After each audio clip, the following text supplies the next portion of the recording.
The cold night air seemed nothing compared to the hunger gnawing at the stomach of old Arthur Bellwether. At 70, with a thin body and old clothes, he was a quiet ghost among the bright lights of the downtown area. What made him even more lonely?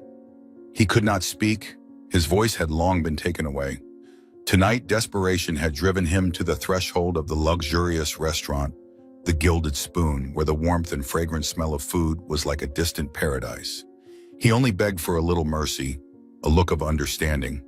But instead, he faced two policemen who were dining, their eyes cold, their words full of contempt. "Fake! Get out!" Why did a poor, silent old man have to endure such public humiliation? What desperation had brought him here? And could this cruel confrontation have ended differently? Join us to listen to the surprising story, Hey, a story that will challenge your preconceptions. Night fell over the city, bringing with it the chill of late autumn. The wind blew through the cracks under the damp overpass, carrying with it the smell of mold, stagnant sewage, and the pungent smell of garbage. This was the home, if you could call it that, of Arthur Bellwether and the three children he considered his own grandchildren.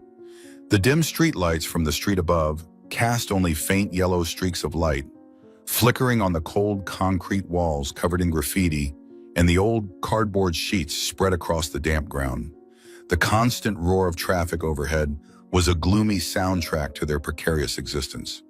Arthur sat huddled on a piece of cardboard, his old patched wool blanket pulled up to cover him, but the cold still seeped into his flesh. He tried to use his thin body to shield the three children who lay asleep beside him. Carlos, the 10-year-old boy, occasionally groaned in his sleep, his breathing ragged. His small body shook with each dry, persistent cough that seemed to tear his chest apart. Next to him, Maria, the 8-year-old girl with the big round eyes now closed, her forehead burning when Arthur gently placed a calloused hand on it to check her temperature. She had been feverish for 2 days. And the youngest, Leo, the 6-year-old boy, lay still, his face pale and haggard, so thin that you could count each tiny rib under his thin shirt. Malnutrition had sapped his vitality. Arthur looked at the three children. His old heart felt as if someone was squeezing it. Anxiety, both the anxiety, helplessness, and in sorrow, rose into a bitter taste in his throat. He could not speak. The terrible work accident years ago had not only taken away his health, but also his voice. He could only use his eyes and clumsy caresses to express his love and concern. He gently pulled back the torn blanket for Maria and adjusted the makeshift pillow made of several layers of old clothes for Carlos. Hunger was gnawing at his stomach. His last meal had been yesterday afternoon, half a dry loaf of bread that a kind passerby had thrust into his hand. He had given most of the little food he had gotten that day to the children. But today, not even the crumbs were left. His medicine was gone too. He had used up a few fever-reducing pills and a few cheap cough drops. But the children's condition had not improved. He sighed, his thin breath dissolving into the cold air. He thought of Martha, his good wife who had been through so much hardship with him before the terrible cancer took her away. He thought of the days when he was still healthy, still had a bum, despite the hardships, but still had a roof to return to, a hot meal to eat. Then the accident struck, pushing him into the darkness of silence and disability. He lost his job, lost his home, lost hope. His life seemed to have sunk into the abyss of loneliness and despair on the streets. Until a few months ago, fate brought him to meet these three children. They were the children of a young homeless woman living under the bridge who had just died suddenly of a drug overdose. The three children were alone, scared, and had no relatives. Arthur did not hesitate to reach out and take them in. Their presence lit a weak but warm flame in his dark life, giving him a new purpose in life. But at the same time, it was also an unbearable burden for a sick, homeless, penniless, and mute old man. He looked at the three young faces sleeping soundly in their illness, his heart filled with conflict. He loved them, but he was helpless. He could not let them die of hunger, cold, or disease. He had to do something. His gaze turned to the distance, where the glittering skyscrapers of the city center appeared like another world. There was luxury, There was plenty, but there was also pity. There were scraps of food from lavish parties. He knew that begging there was a humiliation, risking being banished, being despised. But for the sake of the children, he had no choice. Desperation had pushed him to the limit. He carefully covered the 3 children with the blanket, whispered inaudible words into their ears, promising to bring them warm food soon. Then he put on his old, worn-out coat, pulled his woolen cap down to cover most of his face, and quietly left the bridge, blending into the darkness and cold of the night, beginning his perilous journey towards that strange but bright light. Arthur trudged down the deserted streets of the working-class district. The night wind blew hard, cutting through his thin layers of clothing, making him shiver. He passed darkened houses and closed shops. Gradually, the scenery around him changed. The buildings became taller and more luxurious. Neon lights shone brightly from the fashion stores, bars, and upscale restaurants. Music blared and laughter echoed from inside. People passing by on the sidewalk were also well-dressed and in a hurry. No one bothered to pay attention to the ragged homeless man walking silently on the sidewalk. Occasionally, he received looks, but they were scrutinizing, discriminatory, even disgusting. A young, stylishly dressed couple hurriedly crossed the street when they saw him approaching. A security guard standing in front of a large hotel waved him away when he stopped to look into the warm lobby. These were like needles stabbing at his already fragile self-esteem, but he did not stop. The image of 3 children waiting under the bridge urged him on. Finally, he reached the street where the restaurant, the Gilded Spoon, was located. The name sounded pretentious, the Gilded Spoon. Through the large, bright glass windows, he could see the scene inside. The dining tables were covered with white tablecloths. The candles were flickering. The expensive bottles of wine were being sold. The elegantly dressed diners were happily chatting and enjoying the delicious dishes. The aroma of the steaks and the sweet smell of cakes wafted from the ventilation system of the restaurant, making his stomach growl. His hunger became more and more gnawing. He stood there, huddled in a corner near the door, hesitating for a long time. On one side was shame, guilt, and fear of being ostracized. On the other was the image of 3 starving, sick children. Finally, love and despair won out. He took a deep breath, gathered his courage, gently pushed open the heavy wooden door, and timidly stepped inside the Gilded Spoon. As Arthur Bellwether stepped through the door, the luxurious, cozy atmosphere inside the Gilded Spoon seemed to stop for a moment. The voices and laughter faded, the clinking of knives and forks became less frequent. All attention, whether secret or public, was focused on the old black man with his old, worn clothes, his haggard face and his eyes looking around in bewilderment. His presence was completely out of place, like a discordant note in the peaceful symphony of luxury.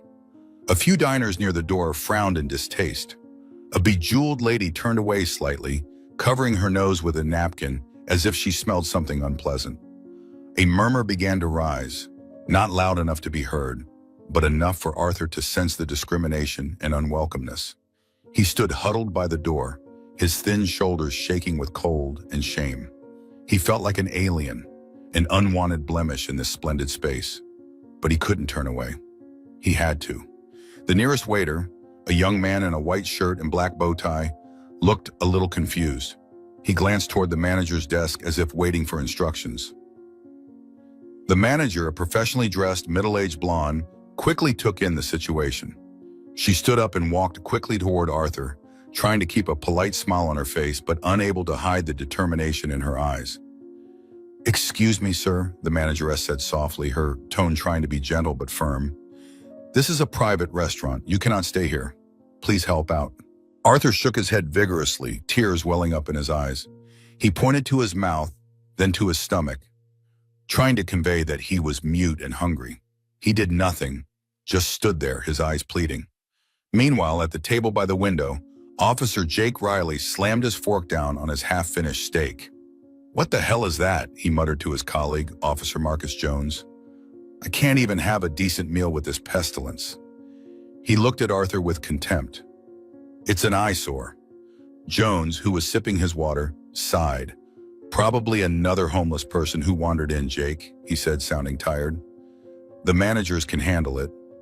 A small pang settled over him. Another black man in dire straits. He'd seen too many of these in his line of work. It made him feel helpless and vaguely uncomfortable. He didn't want to get involved. But Riley was different. He saw this as a chance to work, to exert power, and perhaps to release the day's accumulated frustration.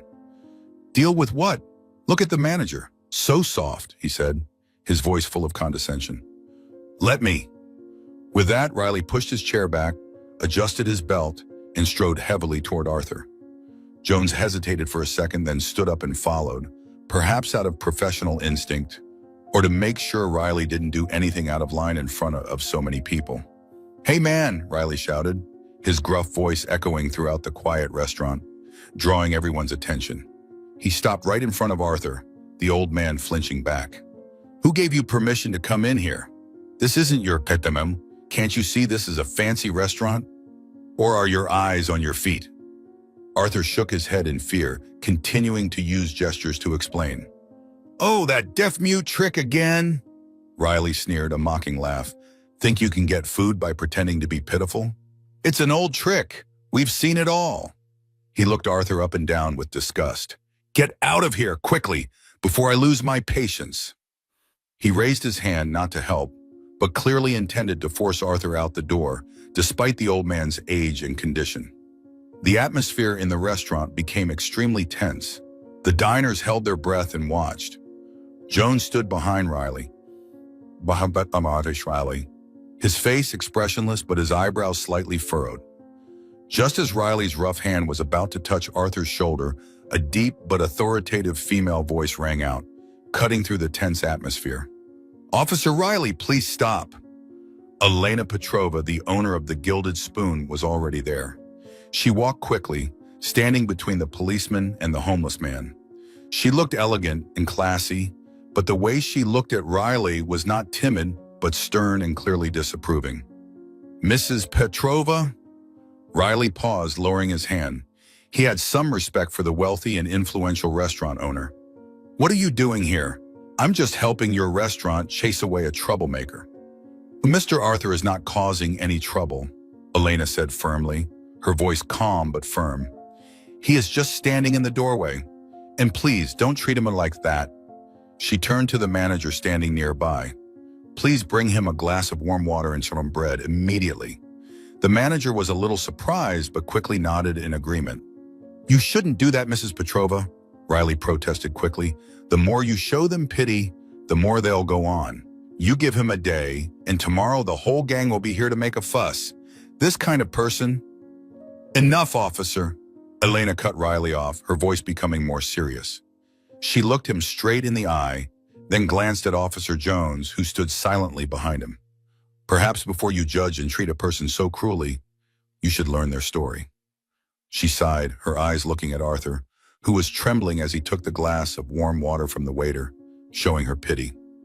You say he pretended to be mute to beg? She asked, her voice full of challenge. I can assure you he really can't speak.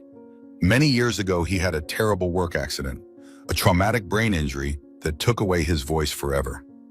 She paused, letting her words sink into the silence of the restaurant. The other diners were listening intently, and yes, he is homeless. But he is not the lazy or cunning man you think he is. Elena began to tell Arthur's story, her voice low, filled with emotion and respect. She told of how she accidentally discovered that Arthur was not begging for himself, of the journey she followed him through the stormy night to the dark underpass. Can you imagine, she said, her voice choking? Under that bridge, in the bitter cold, it wasn't just him.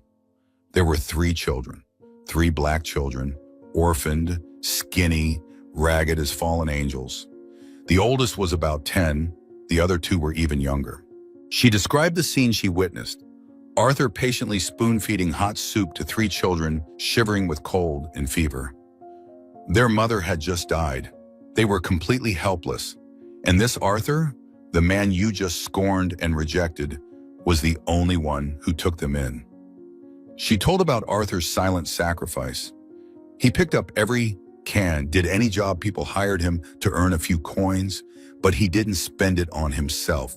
He saved it to buy cold medicine, milk, porridge for the children. He often went hungry, giving his little food to them. Do you understand that sacrifice? A person with nothing in his hands was trying to save 3 other people's lives. She looked straight at the 2 policemen, her voice earnest. Tonight, things must have gotten worse. It's getting colder. Maria's fever won't go down. Carlos is coughing so hard he's afraid he'll cough up blood. Leo is weak and hungry. He's desperate. He's risking his life here, not to beg for himself, but to beg for mercy, for warm food, for the 3 children waiting for him out there. Elena's story ended. The whole restaurant fell silent. No more sounds of knives and forks, no more laughter, only soft sighs and perhaps even sniffles from some overly emotional diners. All eyes now looked at Arthur with sympathy, respect, and unspoken sorrow. The wall of prejudice and indifference seemed to have completely collapsed before the power of kindness and the touching truth that had just been revealed. Elena's story was like a cool but heavy stream of water that watered the dry land of the 2 policemen's souls because of prejudice and callousness. Jake Riley and Marcus Jones stood silently in the middle of the restaurant. The story of old man Arthur and the 3 children kept swirling in their minds, creating a fierce internal struggle. Riley, who had been arrogant and racially abusive a moment before, was now completely dumbfounded. His face was red, not with anger, but with shame. He looked at old Arthur, who was trembling and nibbling at his bread, then at his mistress Elena, who looked gratefully, then unconsciously looked down at his expensive, unfinished steak. The stark contrast between his life and Arthur's situation made him feel disgusted with himself. The image of 3 black children, sick and hungry, huddled under a bridge kept appearing in his mind, completely erasing the lazy, cunning image he had always associated with people like Arthur. He remembered his 2 daughters at home, about the same age as those children, wrapped in warm blankets and soft mattresses. A deep sense of guilt and regret overwhelmed him. He did not dare to look up at anyone, but kept his head down, his hands clenched into fists. His usual tough, grumpy exterior seemed to crumble, revealing a bit of human fragility. For Marcus Jones, the impact was even more immediate and powerful. He had grown up in a neighborhood not much better off than West Haven. He had seen too many unfortunate lives, too many children growing up in poverty and deprivation. But the story of Arthur's extraordinary kindness, a man at the very bottom of his misery, had awakened something deep within him. He looked at Arthur with a wordless awe. He saw in him not just pity, but dignity, the strength of human love. And then he felt terribly ashamed. Ashamed of his initial indifference, ashamed of staying silent when Riley spoke contemptuously, ashamed of the times he had held prejudices about people from difficult backgrounds like his own. He felt partly responsible for society's indifference to lives like Arthur and the 3 other children. The empathy surged through him, urging him to act. The atmosphere in the Gilded Spoon was still silent, but no longer an uncomfortable silence, but a silence of contemplation and empathy. The diners looked at each other, then looked at Arthur with different eyes. Prejudice and distance seemed to have melted away, giving way to compassion. The change in the officer's demeanor was evident. Riley remained motionless, but the tension in his shoulders had disappeared. He coughed a few times to hide his embarrassment. Jones lost his cool. He took a deep breath, then walked over to Arthur and Elena. He looked straight into the restaurant owner's eyes, his voice sincere and full of emotion. What you just told me about him and the 3 children under the bridge, is it completely true? Elena nodded in confirmation, her eyes shining with trust and perhaps a little hope for the 2 policemen to change. I have no reason to lie, officer. It's the painful truth. Jones turned to look at Arthur, who was still nibbling on his toast, tears still streaming down his cheeks. He placed a hand lightly on the gaunt man's shoulder. He hesitated, unsure of what to say. You really are a good man. Arthur looked up at the young policeman, his old eyes shining with surprise and gratitude. He nodded slightly, a nod that contained so much emotion that could not be expressed in words. The icy wall of suspicion and prejudice had truly melted. Officer Riley sighed. He raised his head, his face still confused and embarrassed, but his eyes had changed dramatically. He looked at his young colleague, Marcus Jones, who was standing next to Arthur with a sympathetic expression. "Jones," Riley began, his voice low and slightly embarrassed, a far cry from his usual imperious tone. "Damn it! We can't just leave him and the kids like this." It was the first acknowledgement of responsibility, of the need to act. Jones turned back to Riley, a look of surprise in his eyes that quickly changed to approval and encouragement. "Yeah, sure, Jake," he replied immediately, his voice full of determination. "We have to do something." Without further discussion, both officers acted almost simultaneously. Jones was the first to reach for his wallet. He opened it and took out all the cash he had. "I only have about $200 here," he said quietly. Riley took out his wallet too. He looked at the bills inside, probably the money he was planning to use to pay for this expensive meal or to buy something for his family. He hesitated for a moment, his internal struggles still going on. But then the image of the 3 sick children in Arthur's pleading eyes came back to him. He gritted his teeth and pulled out a thick wad of bills. I have 300, he said, his voice still a little strained. "That's 500. $500. It was a considerable sum of money, a sacrifice of no small magnitude for them, but at that moment it seemed to mean much more than its material value. It was the most concrete expression of remorse, empathy, and the desire to do the right thing by 2 men who had just realized their mistake. Jones gathered the money together, then walked carefully to Arthur, who was still sitting there, staring at them blankly. The other diners in the restaurant were also watching silently, many with looks of curiosity and anticipation. Jones bent down a little, gently placing the money into the old man's bony, trembling hand. "Take this, Mr. Arthur," Jones said, his voice sincere and warm. "This money may not solve all your problems, but we hope it will help you buy the necessary medicine. Buy some warm food, clothes for the 3 children, and for yourself. Please don't refuse." Arthur Bellwether looked down at the thick stack of bills in his hand. He was stunned. He couldn't believe it. The same 2 policemen who had just chased him away and insulted him were now offering him money. Tears welled up in his eyes again, but this time not from humiliation or fear, but from emotion and gratitude. He looked up at Jones, then at Riley, who was standing not far away trying to avoid his eyes. He couldn't speak, only moved his lips, then clasped his hands before his chest, bowed his head, and thanked him repeatedly. Hot tears rolled down his old face, mingling with the wrinkles of years and suffering. Elena stood beside him, smiling gently, her eyes also filled with tears of emotion. "Thank you very much," she said to the 2 policemen. "This action of yours is very meaningful." The unexpected kindness of the 2 officers seemed to touch the hearts of everyone in the restaurant. A gentleman in a suit at a nearby table stood up, approached, and discreetly slipped another $100 bill into Arthur's hand. "Good luck to you and the kids," he whispered. A young couple at another table also came over and offered to bring some warm clothes and formula to the children under the bridge tomorrow morning. A few others also quietly added more money to Arthur's hand. Kindness, like a small fire, began to spread throughout the luxurious space of the Gilded Spoon, warming both the room and the hearts in need. Seeing the sudden change in the 2 policemen and the kindness of the diners, Elena Petrova felt extremely warm.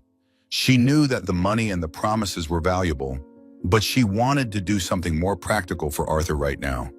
He had suffered too much mistreatment and deprivation. "Mr. Arthur," she said softly, her voice soothing, "you've worked hard and you must be hungry. Before you go back to the children, let me buy you a good meal. You need to be strong enough to take care of them." She didn't wait for Arthur to respond, but turned to signal the manager and the waiter. "Help me clear the small table in the corner." She pointed to a more secluded, quiet corner. "Prepare Mr. Arthur a special hot chicken soup, garlic toast, half a roast chicken, and a pot of hot ginger tea." She chose nutritious, easy-to-digest dishes that would warm the old man's body on a cold night. Arthur was hesitant at first, waving his hand in refusal. He felt he did not deserve to sit and eat in such a luxurious restaurant. But Mrs. Elena firmly took his hand, her eyes filled with sincerity. "Come on, Mr. Arthur. Don't be shy. This is the least I can do." Finally, Arthur let Elena and a staff help him to the small table that had been prepared. He sat down on the soft, upholstered chair, a strange but pleasant feeling. Soon, hot, fragrant dishes were served before him. The aroma of chicken soup, roast chicken, and toast spread, awakening the hunger that had tormented him for so long. He looked at Elena with infinite gratitude, then picked up the spoon and began to eat slowly. But one could clearly see the deliciousness and simple happiness on his haggard face. It was probably the most delicious, warmest meal he had enjoyed in all his years of wandering. While Arthur was eating, Officer Riley and Jones returned to their table. But the mood for eating had completely disappeared. Riley's steak was cold, and Jones's salmon was barely touched. They sat there silent, each lost in his own thoughts. Perhaps Riley was questioning his own false assumptions, the cruelty he had committed. Perhaps Jones was thinking about the complexity of life, about his responsibilities as a police officer. They paid the bill. Elena gave them a small discount as a silent thank you. Then they both stood up, put on their coats, and prepared to leave. As they passed the corner of the room, they paused, watching Arthur eating deliciously. No one said anything, but there was a tacit understanding, a change in their eyes. Riley nodded slightly, a nod that could have been a greeting or a silent apology. Jones smiled softly at Arthur, a warm and sincere smile. Then they walked out of the restaurant, back into the cold night outside, but inside they felt different. The atmosphere in the patrol car as they drove away was no longer tense or angry, but a heavy, thoughtful silence. Maybe Riley would break the silence first, mumble a curse about the complexity of life, or admit that he had been wrong. Maybe Jones would share a little of his feelings, his torment, and his newfound hope. That night, they not only completed their shifts, but also took with them a profound lesson about humanity. Arthur finished his sumptuous meal. Mrs. Elena thoughtfully packed the remaining hot food, along with some fruit and canned milk, into a large bag for him to take home to the three children. With the donation carefully tucked in his pocket and the heavy bag of food in his hand, Arthur left the gilded spoon. He walked faster, more steadily on the sidewalk, his heart filled with warmth and hope. He knew that the future for him and his three children was still full of difficulties and challenges. But tonight he had witnessed and received kindness from the most unexpected places. The lights from the gilded spoon cast a long shadow on the street, a small figure but no longer alone, rushing back to the little creatures waiting for his warmth and love under the cold bridge. The story of that night was not a life-changing miracle, but it was a testament that even in the darkest corners of society, compassion and kindness can still sprout and spread, warming hearts in need of love. Thank you for taking the time to listen to this story. If you like this content, please click like and subscribe to the channel so you don't miss the next meaningful stories, because tomorrow we will have another meaningful story for you.